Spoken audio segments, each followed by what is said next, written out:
నకిలీ విత్తనాలు మిర్చి రైతులను నిలువున ముంచాయి.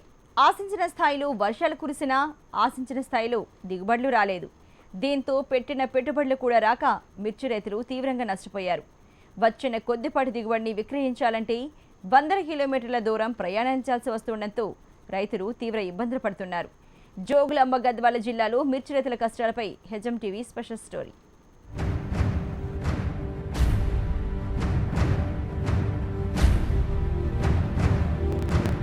ప్రకృతి కరుణించిన నకిలీ విత్తనాల వల్ల ఆశించిన స్థాయిలో మిర్చి దిగుబడులు రాలేదు. దీంతో పెట్టిన పెట్టుబడులు కూడా రాక మిర్చి రైతులు తీవ్రంగా నష్టపోయారు. వచ్చిన కొద్దిపాటి దిగుబడికి కూడా గిట్టుబాటు ధరలు లేకపోవడంతో ఆందోళన చెందుతున్నారు.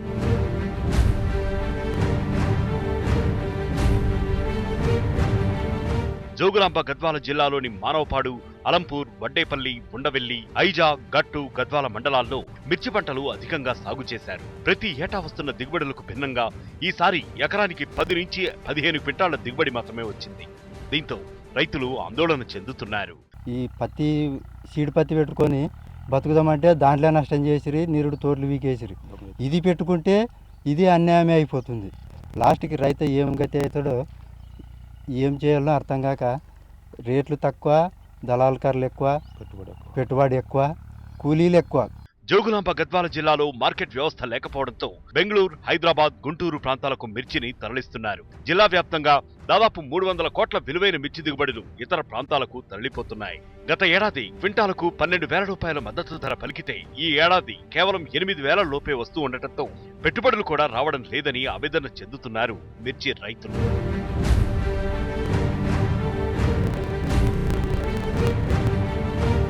గత ఏడాది అధిక శాతం రైతులు పత్తిని సాగు చేస్తే అందులో కూడా నకిలీ విత్తనాలు రావడంతో రైతులు తీవ్రంగా నష్టపోయారు. ఈసారి పత్తికి బదులు మిర్చి సాగు చేస్తే నకిలీ విత్తనాల వల్ల దిగుబడులు తగ్గిపోయాయంటున్నారు. వచ్చిన కొద్ది గొప్ప దిగుబడులు కూడా అమ్మడానికి మార్కెట్కు తరలించాలంటే తీవ్ర ఇబ్బందులు పడుతున్నారు. ఇప్పుడు నాకు మొత్తం వచ్చేసి పంట వచ్చేసి దిగుబడి వచ్చేసి 6 క్వింటాలు 7 క్వింటాల మధ్యలో వచ్చింది.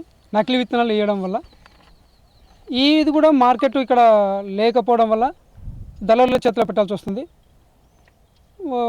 మార్కెట్ ఎక్కడో రాయచూరు, కర్ణాటక, ఇక్కడ హైదరాబాదు, గుంటూరు ఇక్కడ తీసుకోవడానికి మాకు ఇదైతే లేదు.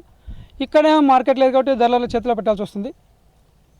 మాకేమో గిట్టుబాటు ధర లేదు.